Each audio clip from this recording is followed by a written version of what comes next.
Fans, next time you need tickets to a game or concert, head to StubHub and discover why millions of fans make it their go-to site for finding great seats, even on the day of the event and even if it's sold out. The only question is, where do you want to sit? StubHub! The BS Report is a free-flowing conversation that occasionally touches on mature subjects. First of all, this is the BS Report with Bill Simmons. It might be cool, I don't know. And if it's not, I don't care. The BS Report with Bill Simmons. Bill Simmons works for ESPN. He's also named the Sports Guy, and he writes a comical sports column. He must be a popular dude. The BS Report. It's got a real dirty sound, like a rusty steak knife cutting through a well-aged steak. Now. Here's Bill Simmons.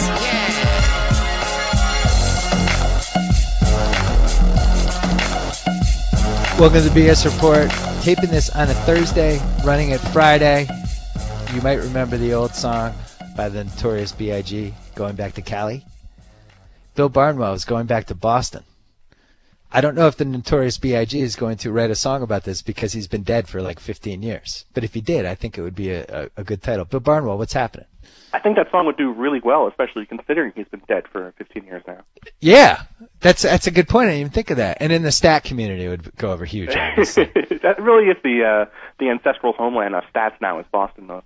So you made it a year in Vegas. So far, you made it 51 weeks in, I think. 51, all right. You're right. I shouldn't have jinxed it.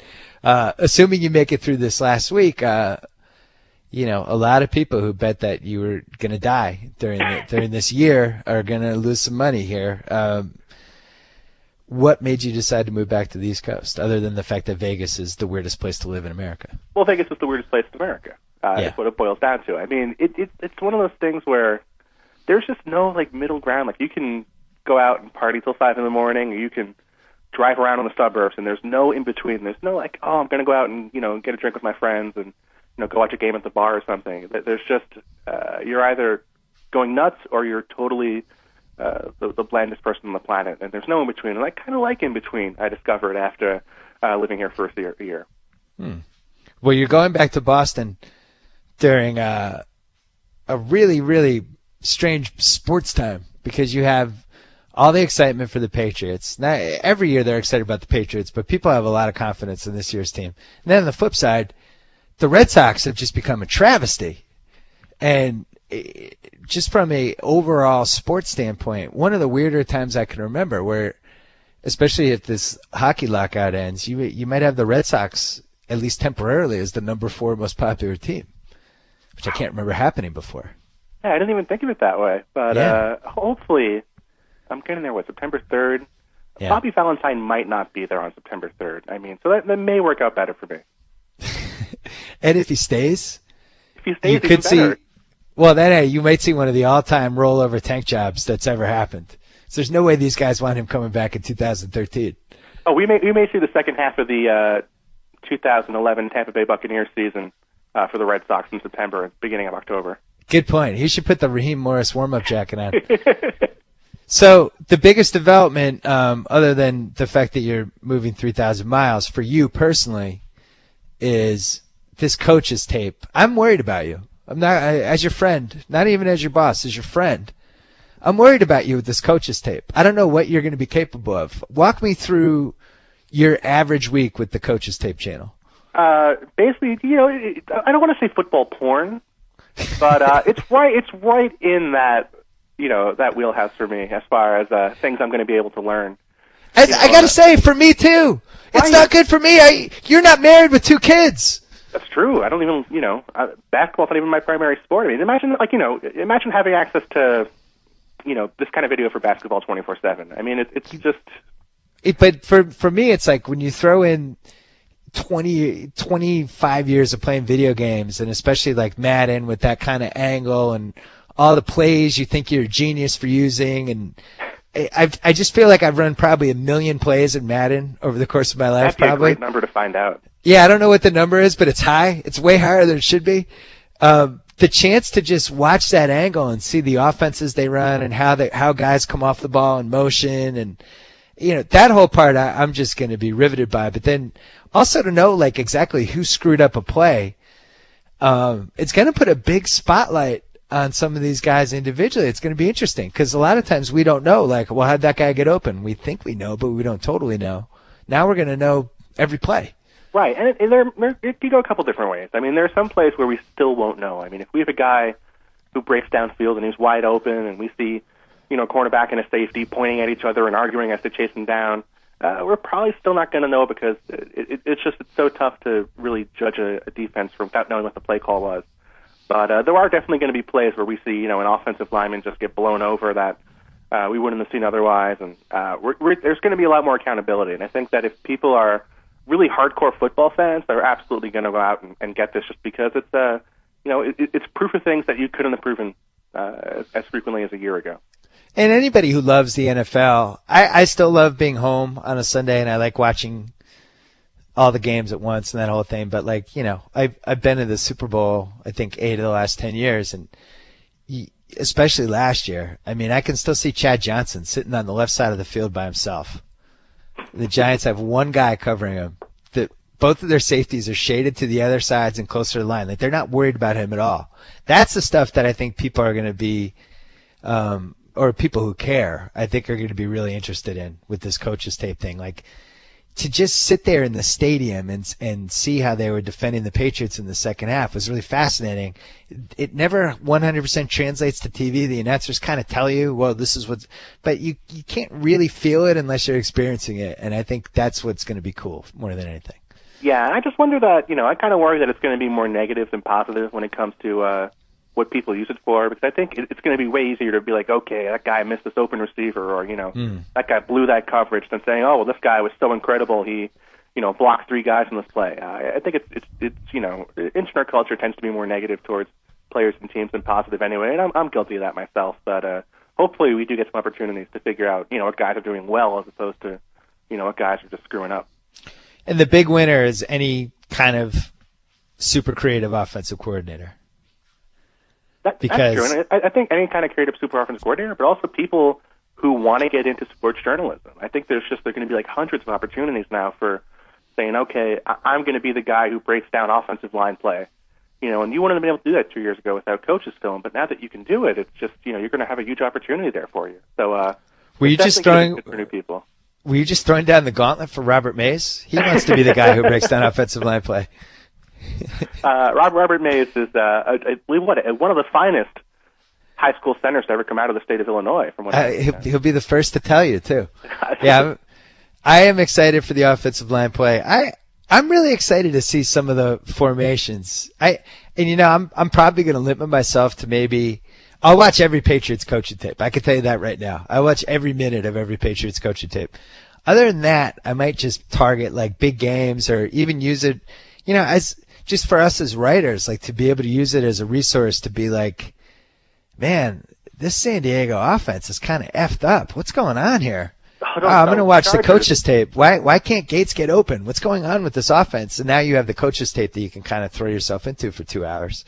Right. I think that's going to be cool. I think the one thing I wish the NFL had that they used to have that they don't have anymore is you used to be able to actually embed video with the coaches tape, so you could actually be like, okay, here's a play that happened where here's what the coaches tape looked like, and you can't do that yet. So if anyone from NFL.com is listening, that is the one thing they need to add to make it a really worthwhile experience. But absolutely, being able to go back and research for a couple hours and watching 30, 40 plays on coaches tape over the course of 3 or 4 weeks, you actually are going to get some real knowledge that we wouldn't have had. So for $60, that's such a huge value. It's really great. Yeah, and in basketball, I think it's almost gone a little too far, but the last couple of years, the ability of people like our own Sebastian Prudy to break down plays and be like, watch this. Here's why the Steve Nash, Dwight Howard pick and roll is actually going to be even more devastating than you thought. Here's an example from 2 different clips. If that can translate to football in a really understandable, relatable way, I think that would be good. Because I think we're all in the same boat. I don't think any of us. Football's the one sport where you can kind of think you understand, but the level that those coaches are at is at such a different level than we are. And you can try to learn as much as you can, but it's in basketball, I honestly feel like I could step in and coach the Clippers. I'd do bad. But I feel like I could do it for 2 quarters. Hey, Chris, why don't you run a high screen with Blake? Football, you couldn't. Yeah, you could get out of the way in basketball, I think, and probably do well enough. Turning over the team to Chris Paul for a half at a time. But realistically, I mean, of course, even the worst coach in the NFL is going to know 1,000 times more than someone like me or you would know. But the reality is, we're going to have opportunities not to gain everything they know, but to get little aspects. And Sebastian does great work, and stats are one thing, and especially in football, stats can be a little troublesome, and there are some issues, but it's hard to argue with the combination of stats and actual, video proof to back it up with. So I'm absolutely excited for it in that sense. Following this football season, which how many days away are we now? 15? Well, we have 14? 13? Let's see, 7. I believe this is Thursday. I believe it's 13 days away. 13 days away. That's terrifying, by the way. I know, I have so much writing to do between now and then. I'm not ready at all. I told you this, it's just the combination of how late the basketball season ended and then the Olympics, and all of a sudden it was August 20th, and I don't feel ready yet. I know you've been doing some great stuff for us on Grantland, but for me it's like I never feel ready anyway until like the weekend before the season. This year it's going to be like a giant cram course. What's the number one thing that you're feeling right now about this season that is getting too much, like too many people are believing it's going to be true when you feel the opposite? Okay, my thing is people aren't believing that the refs, whether it's replacement refs, or I could put it this way. People are believing that replacement refs are going to be the worst thing to ever happen to the NFL, and that if we just sign the new refs, that they're going to be this total solution where we're going to get back to the old refs and everything's going to be fine. And the reality is the new refs are pretty bad, but the old refs are pretty bad too. It's not like we're gaining, we're not like we're going back to cyborg refs who are perfect, who are going to get every call right, who are never going to screw up. Refs screw up all the time. So I don't think that if we end up bringing some sort of replacement refereeing system into the NFL season, that it's going to, dramatically affect the context of games. I think that the refs are screwing up a little bit now, but I think they'll be a little better as the preseason goes along. And then I think in the regular season they'll probably be okay. Not as good as the old refs, but close enough. Would you add an extra instant replay for every team for each game, just as kind of a buffer? I would consider it, but I think the other thing is what people are going to realize during the regular season that's really annoying is reviewing turnovers after every turnover is going to just add a lot of time to the game. I think that there's so many turnovers that are just, cut and dry, obvious. Wait, explain that to people because I'm not sure everybody knows about that. So basically, it's just last year they added I believe this is true. Last year they added the review for automatic review for touchdowns, right, where if there was a touchdown and they called on the field, they would go back and review it. I believe this year they're going to do the same thing for turnovers, where if you turn the ball over, they're going to start reviewing it, automatically on replay. So even if it's an interception that somebody just clearly caught and ran out of bounds, still a review. I believe that's the case. I mean, maybe there'll be some common sense cases where they won't do it, but we're talking about a lot of, there's going to be a lot of turnovers this year and a lot of plays where we're going to have 2 or 3 minutes at a time where it just isn't really worth it. I would be more open to adding an extra challenge and saying, okay, you can only use this challenge for turnovers than having them review every single turnover. Where do you lean on the Saints? Because this is where you and I become Jack and Locke from Lost. I feel like once your season has the stink on it, you can't shake it. And this is Barry and I talked about this yesterday on our fantasy podcast, or Wednesday. I wouldn't take Drew Brees this year because I feel like this whole Saints season is going to continue to be screwed up based on everything else that's already happened these past 6 months. I agree with you, but I would still take Drew Brees because I think that if the Saints are an 8-8 team, they're going to have to throw a lot, and I would still want to have Drew Brees. Now, if you're talking about would I want to have like the Saints defense, would I want to have any of their running backs? Not really. But you can still give me Drew Brees, and you can still give me Jimmy Graham, although Jimmy Graham's kind of overvalued right now. But definitely Drew Brees would be someone I'd still want to grab. There's no Ewing theory potential, even though they already won the title with Sean Payton. Is there any sort of weird potential that they could rise to the occasion without him?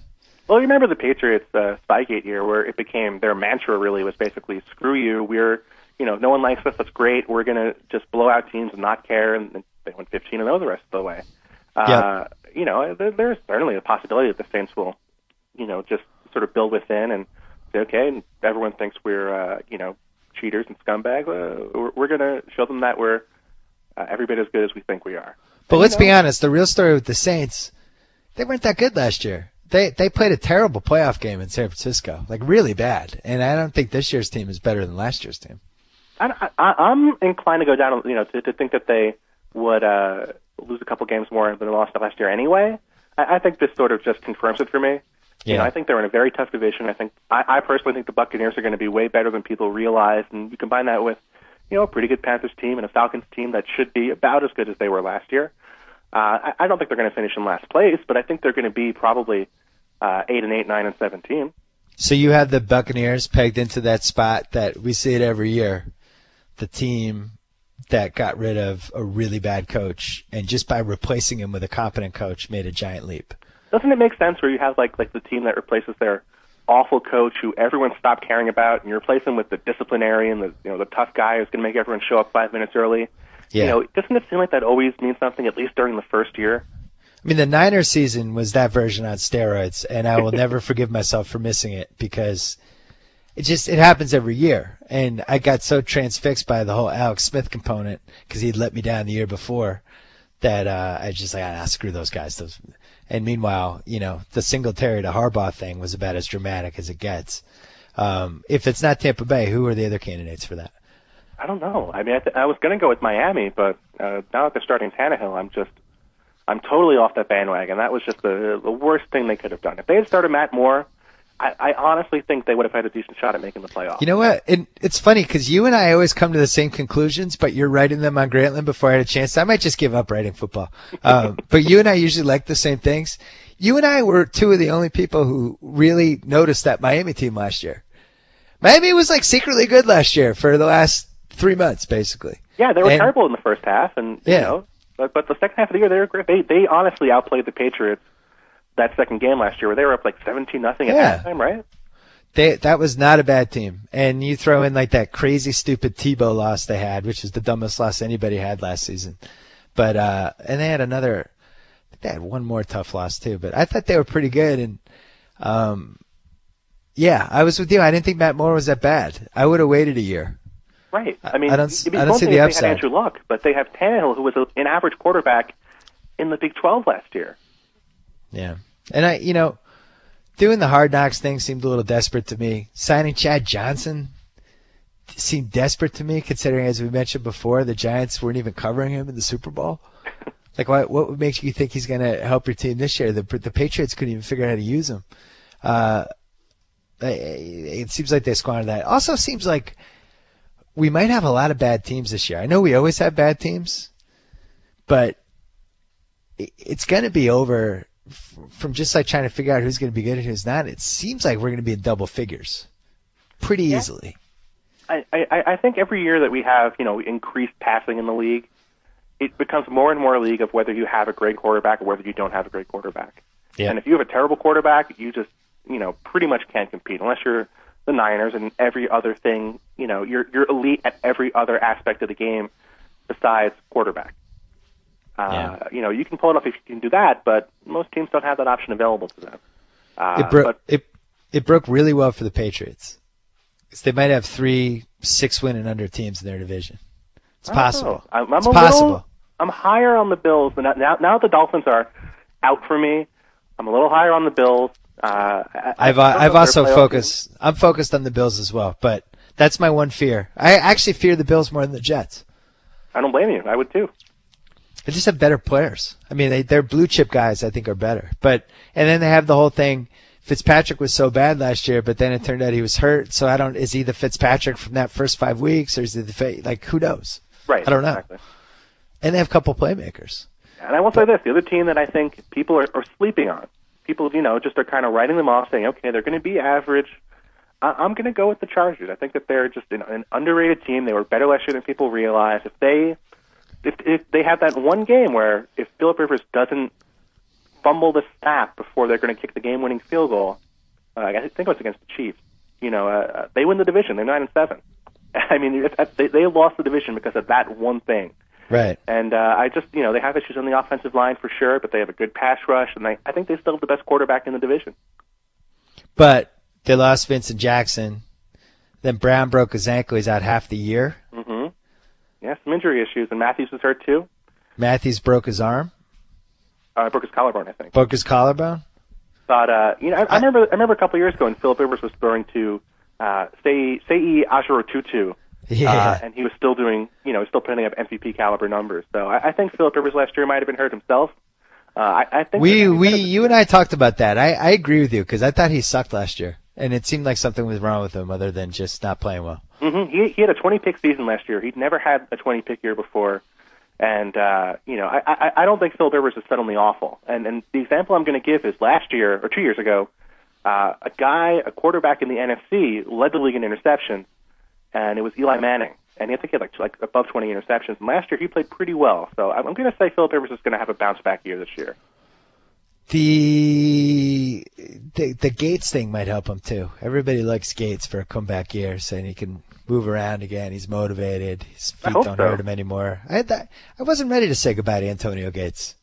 But isn't that like the kind of the worst case, not the worst case, but the scary Gronk scenario where Antonio Gates had his best 2 seasons during his first couple of years as a starter, and then since then, outside of one big year, has kind of been good, but always injured, always kind of struggling, never 100%.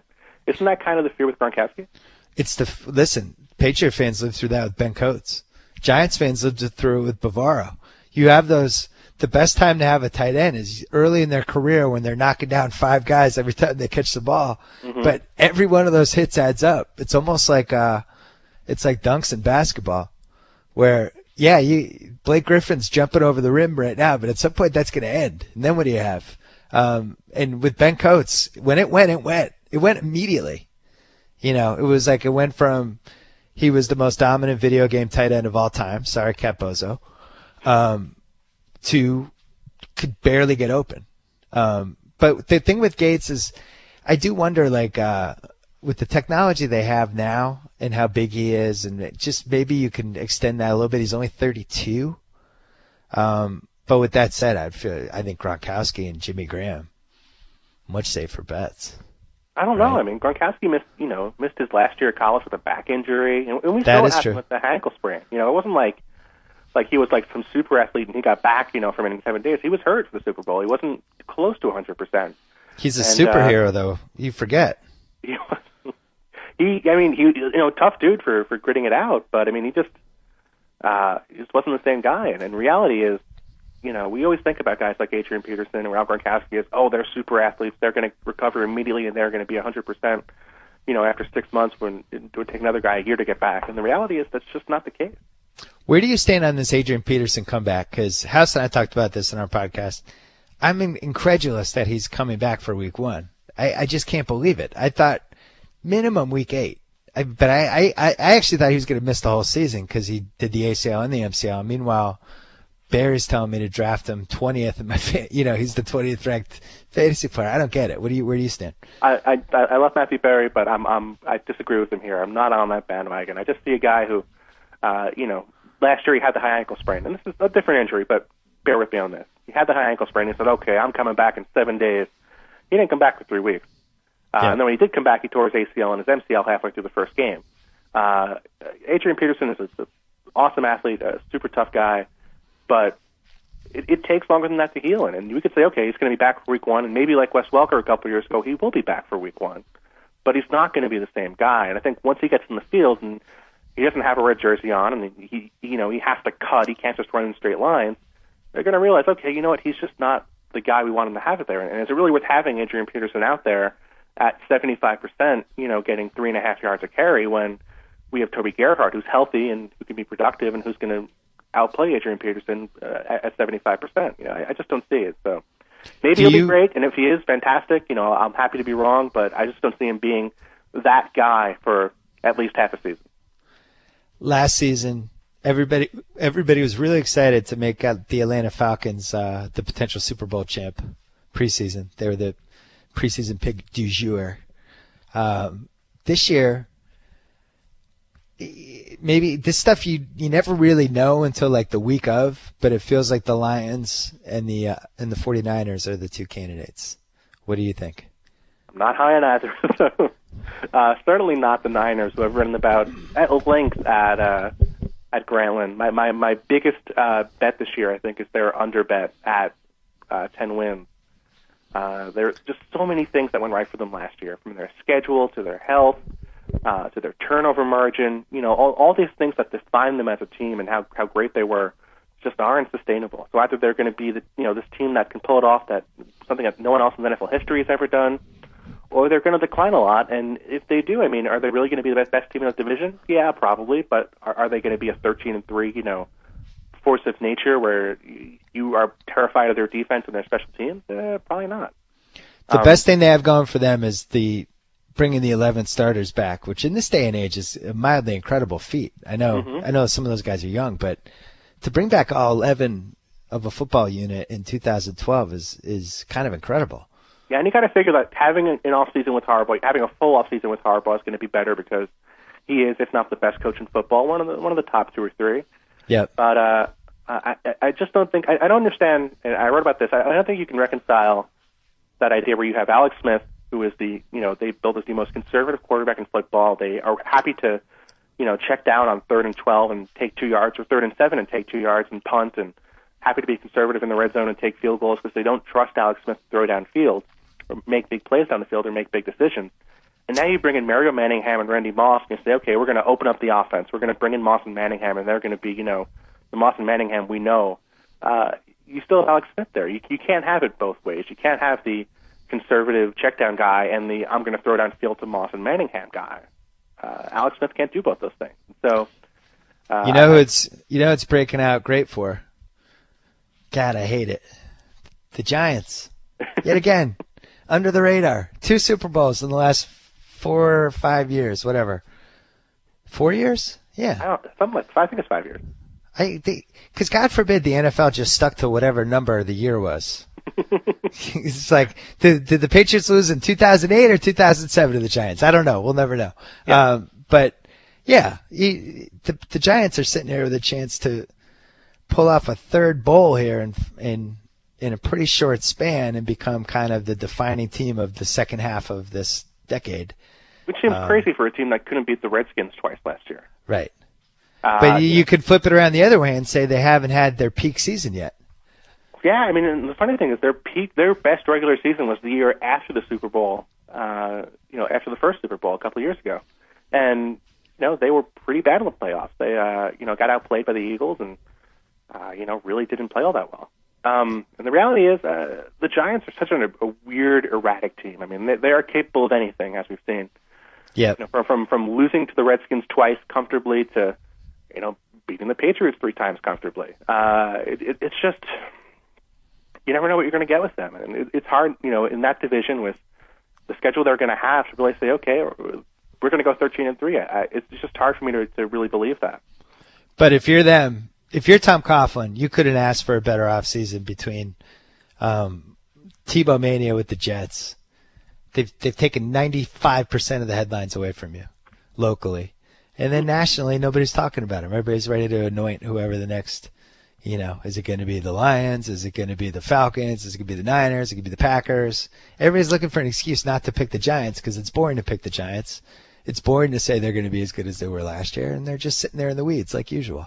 Makes me mad. That's what they love to be. And you know what? They did have an issue with Kim Nix where Nix is going to be out probably a couple of weeks, but they were a very deep team, and you saw what happened last year when they needed to go to Victor Cruz. They brought in Victor Cruz off the bench, and he was phenomenal. You didn't lose anybody major, right? I'm saying you like you're on the team. You are a Giants fan. I am a Giants shareholder, obviously. Lost Aaron Ross.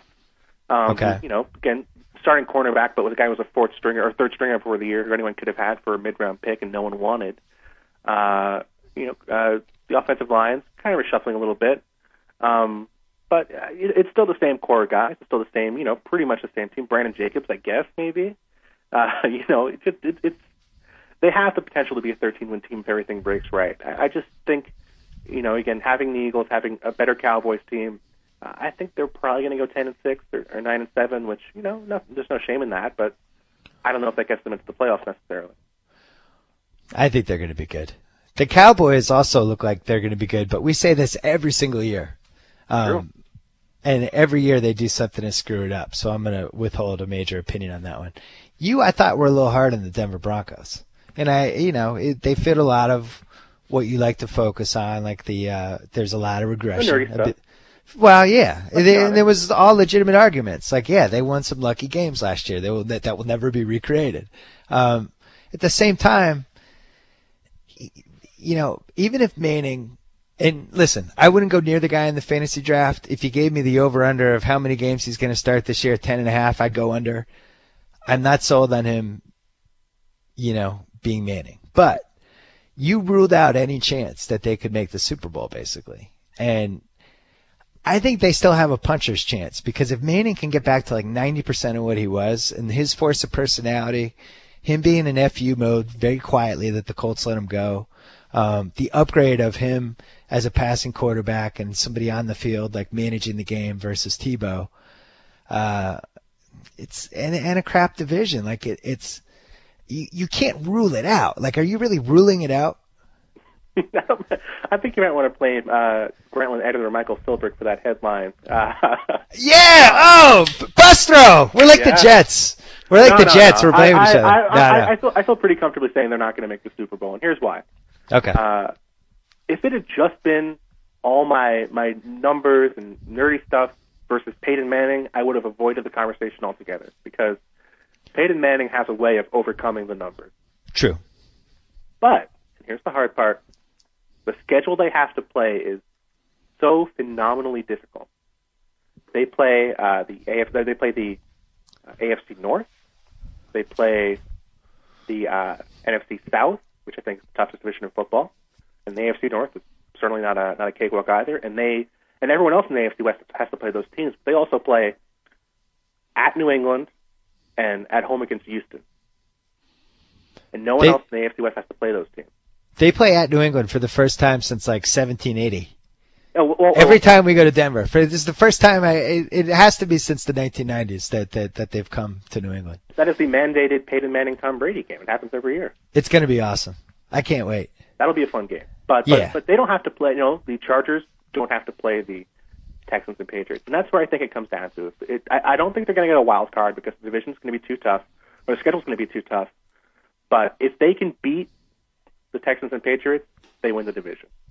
If they go 0-2, and I think they're going to go 0-2, there's no way they win the division. And if they go 1-1, they got a shot. But I just think that they're, for everything Peyton Manning offers, I don't think they have the personnel that fits Peyton Manning on offense yet. Maybe they will next year, but they don't have a running back who can play that role that Joseph Adai and Edgerrin James played for the Colts. Willis Gage is not that guy.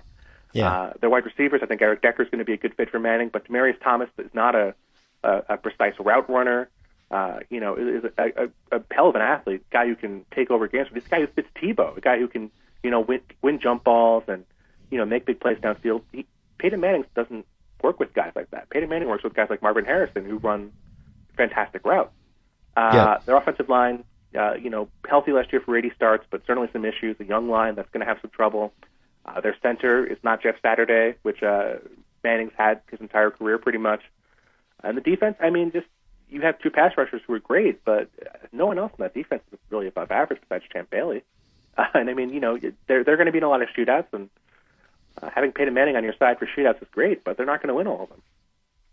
My biggest fear with the Patriots, I really like this Patriots team they put together, and it looks like, by all accounts, they've hit the lottery with Chandler Jones, which is about time they hit the lottery with a random defensive guy. I guess he wasn't so random. They picked him 21st, but really seems like he's going to add something that they haven't had in a long time. The Brandon Lloyd thing, by all accounts, is going to be pretty good and is somebody that they just haven't had since Moss left. The tight ends are healthy. Just everything looks good. Here's my fear. Brady, I think, is he 35 or 36? He's definitely at least 35. It doesn't matter. Once you're past about 35, once you're past about 33, you're the same guy until you retire. Let's be honest.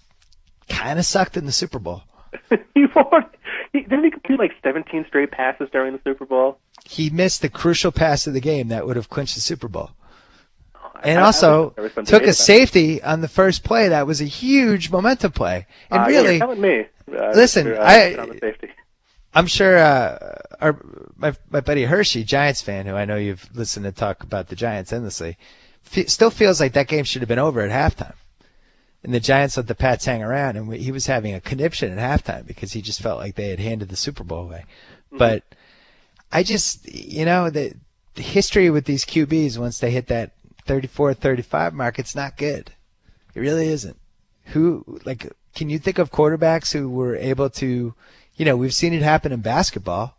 We've seen guys like Steve Nash have been able to play into their late 30s at a really high level. We've seen guys like Ray Allen, but it just seems like it's different when you're a quarterback. You just have to be so perfectly precise and efficient at all times. And if it's 2007 Brady running this team, I would be like, look out, man, we're going 19-0. But I don't know. I don't know if he's that guy anymore. Yeah, maybe Elway would be kind of the one example I can think of a guy who, wasn't maybe at his same caliber that he had been previously, but right, he could turn it on, but they Terrell Davis their way to 2 Super Bowls, and Elway became kind of the Wade to LeBron in the finals last year. Right. I mean, if Tom Brady's the guy he was last year, and that defense plays better than it did a year ago, that defense was awful last year, let's be honest. It was horrible.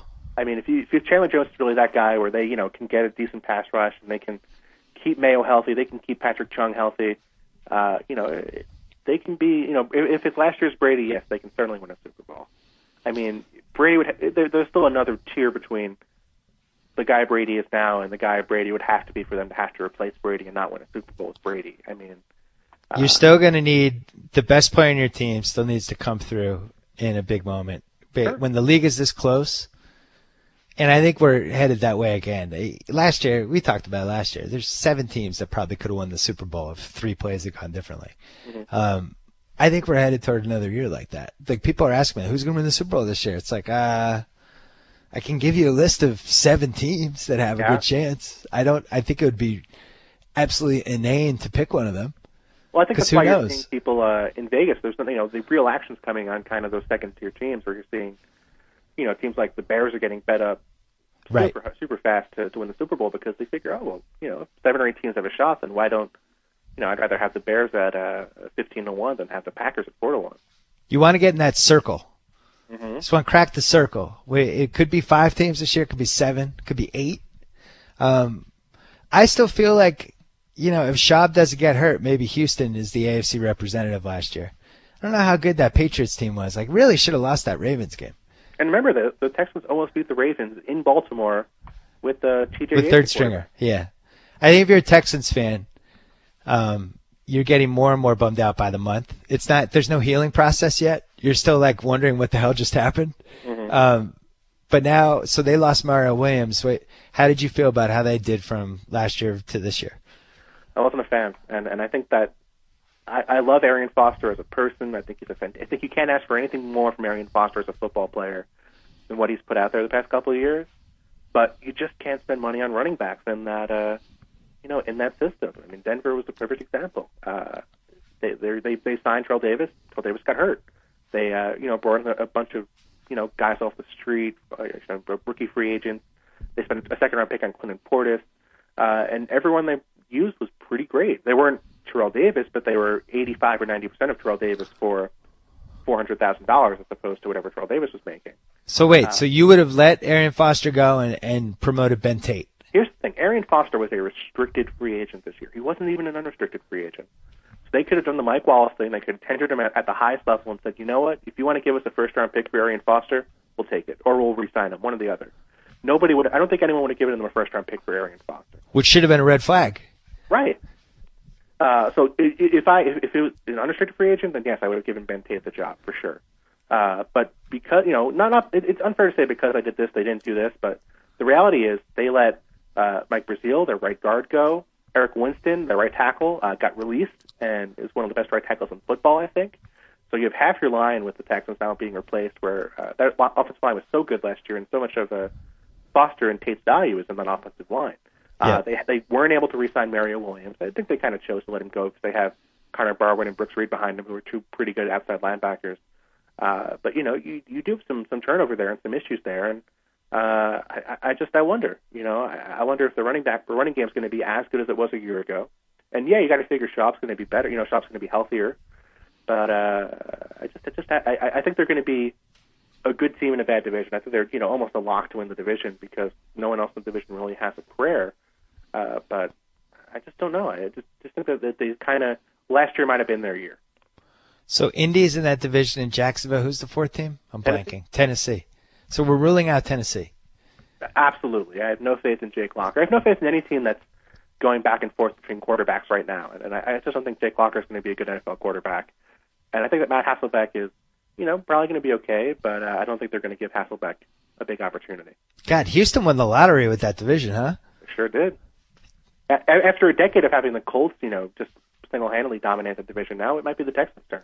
And the Colts shed so much salary that it would be literally impossible for them to win 6 games. I don't know. I'm not with you there. I think that again, it's the issue of last year they replaced one of the top 2 or 3 quarterbacks in football with maybe one of the bottom 2 or 3 quarterbacks in football.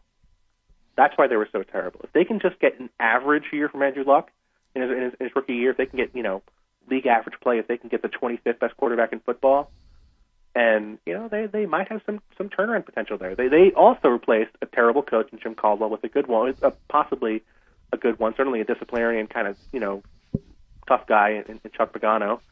They still have some talent on defense, and they still have a couple of good wide receivers. So I don't know. I think they're listen. Nothing would make me happier than a Colts renaissance post Manning. I would love that. I hope you're right. I'm in the 6-10, 7-9 range. I'm not saying okay they're going to surprise everyone to make the playoffs, but I think I think people are kind of writing them off as just a terrible team, kind of like the Panthers last year. Well, here's the thing. If you're in a terrible division that only has one good team, odds are there's a second team that will be better than you think, just by attrition. Right. So once that ball gets rolling, you don't really know.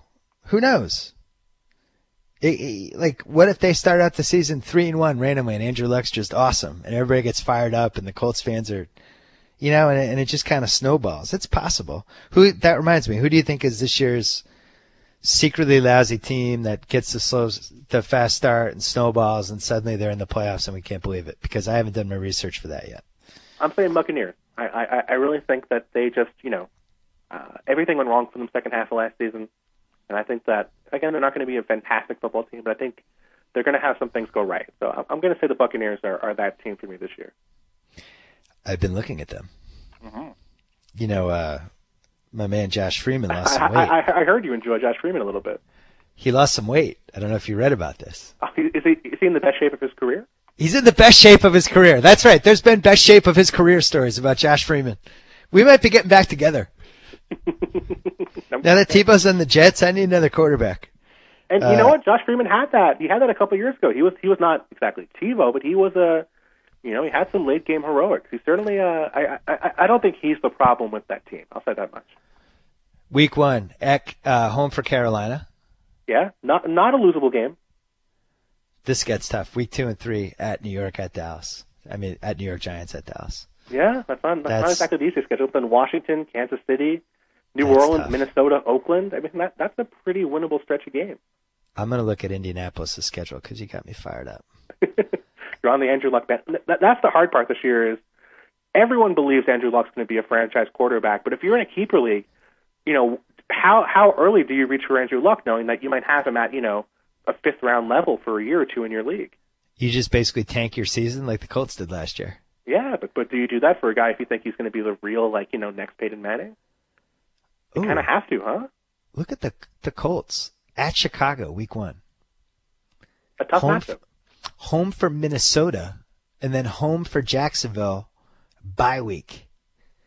That's their first 4 weeks. You can see those articles where it's, the Colts are 2-1. Maybe they got a shot this year. No, let me throw this at you. Every week there's a random, inexplicable week 1 upset. Right? Question, yeah. where everybody puts one of the home teams in a tease. Oh, I don't have to worry about that game. Then something stupid happens. Colts going 3-0. I certainly wouldn't bet on it, but it's possible, right? Yeah, you realize you're just making Mays furious right now.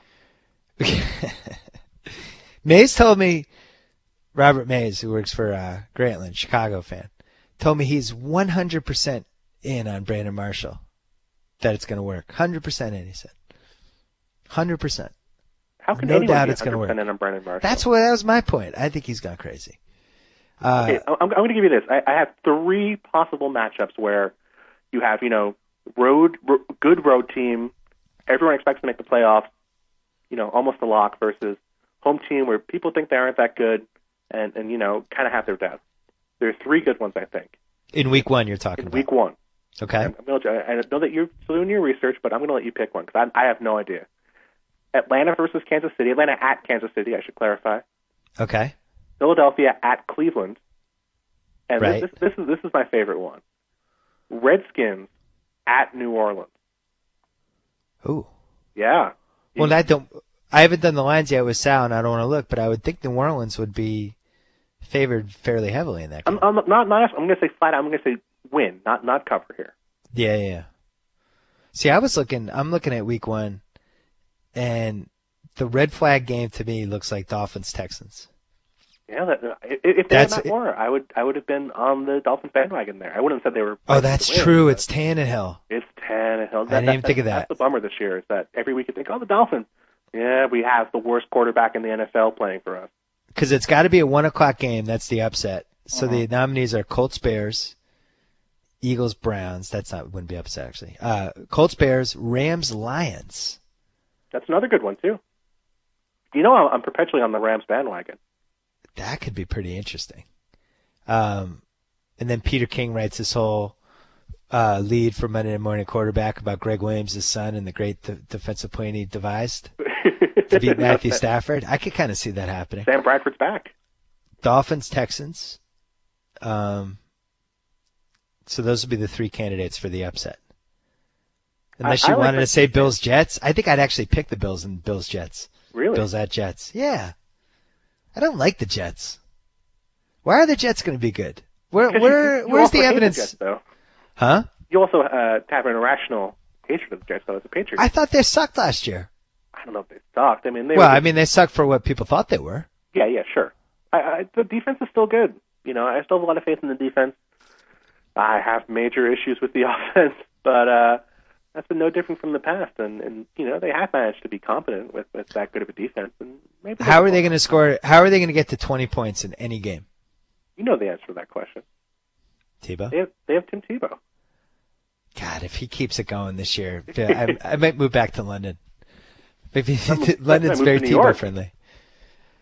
Oh, that's you think I should move to New York to be closer to the Savior? Why wouldn't you?